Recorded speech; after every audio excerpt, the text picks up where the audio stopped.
ওই আমাদের রাজ্যে 18 সালের পর বিজেপি আইপিএফটি জোট সরকার এখন সঙ্গে তীব্রমতা যোগ হয়েছে।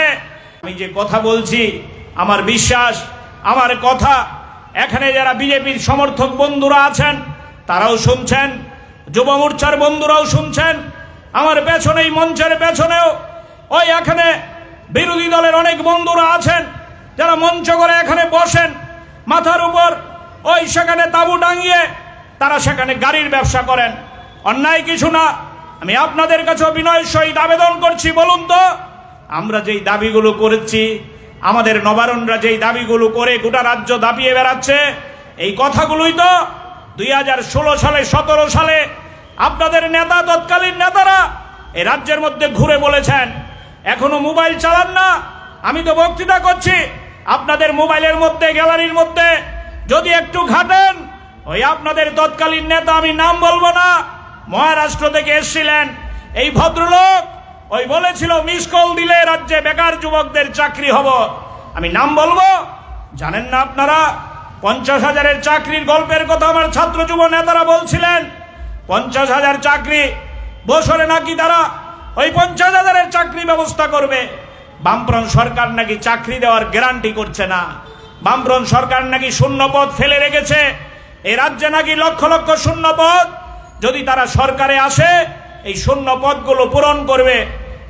नंबर बताऊंगा, वो नंबर डायल करने से आप सीधे बीजेपी के साथ जुड़ जाएंगे, त्रिपुरा के साथ, विप्लव दा के साथ जुड़ जाएंगे। ये नंबर मैं बता रहा हूँ, आप सब अपना मोबाइल हाथ में ले लीजिए, सब लोग मोबाइल हाथ में ले लीजिए और मैं बताऊंगा वो नंबर डायल कीजिए।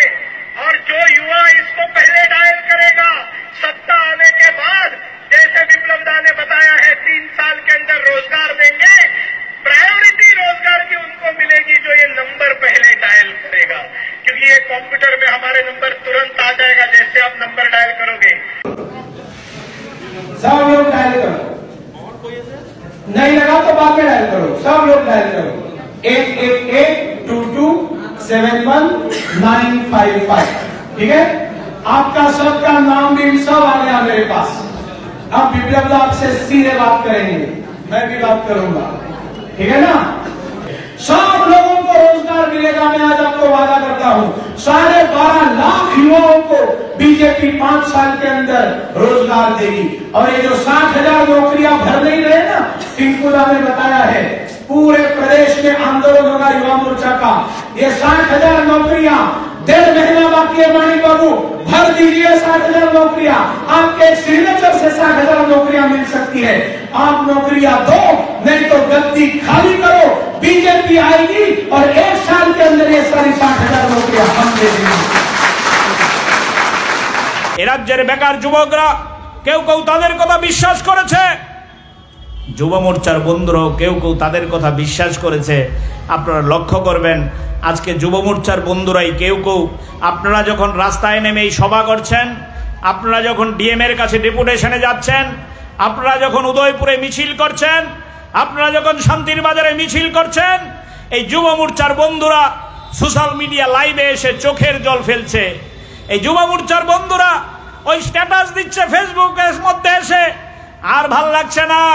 অনেক স্বপ্ন নিয়ে 2018 সালে বিপ্লব বাবুর সরকার তৈরি করেছিলাম, 4 বছরের মাথায় বিপ্লব বাবুকে বাদ দিয়ে মানিক বাবুর সরকার, আর পারছি না। এই সরকারটাকে এনে ভুল করেছিলাম। কারা বলছে?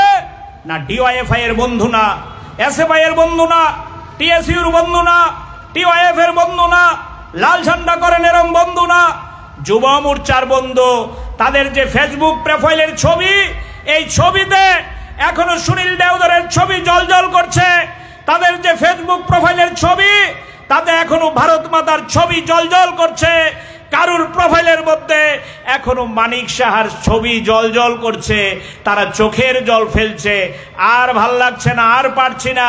একে যে স্বচ্ছতা বজায় রেখে মেধাবী ভিত্তিতে চাকরি হবে, এটা আপনারা ভোটের আগে কেন বলেননি যুবকদেরকে যে আমরা আপনাদেরকে চাকরি দিতে পারবো না? চাকরি মেধাবী ভিত্তিতে হবে। আমাদের পিছনে পিছনে কম গিয়ে ভালো করে পড়াশোনা করো, আমরা চাকরি দিতে পারবো না। চাকরি হবে স্বচ্ছতা ভিত্তিতে। এইগুলো কেন ইলেকশনের আগে বলা হয়নি? কেন প্রতি মণ্ডলে মণ্ডলে ইলেকশনের আগে টোকেন জমা নেওয়া হয়েছে? এটা কার কথার অনুযায়ী এই কাজটা করা হয়েছে? আজকে যুবকরা এই কথা জানতে চায়। যখন দেবতুল্য কার্যকর্তা যারা দিনরাত পরিশ্রম করেছে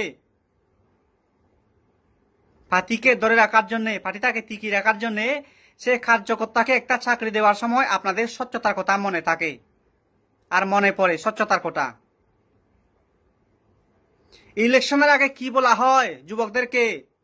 তোমরাই হৃৎপিণ্ড, তোমরাই আগামী দিনের ভবিষ্যৎ, তোমরাই কলিজা, তোমরাই রক্ত, তোমরাই সবকিছু। কিন্তু ইলেকশনের পরে যুবকদেরকে সমস্ত রকম সুবিধা থেকে বঞ্চিত করা হয় কেন? এটার নাম হচ্ছে জীবনের অভিজ্ঞতা।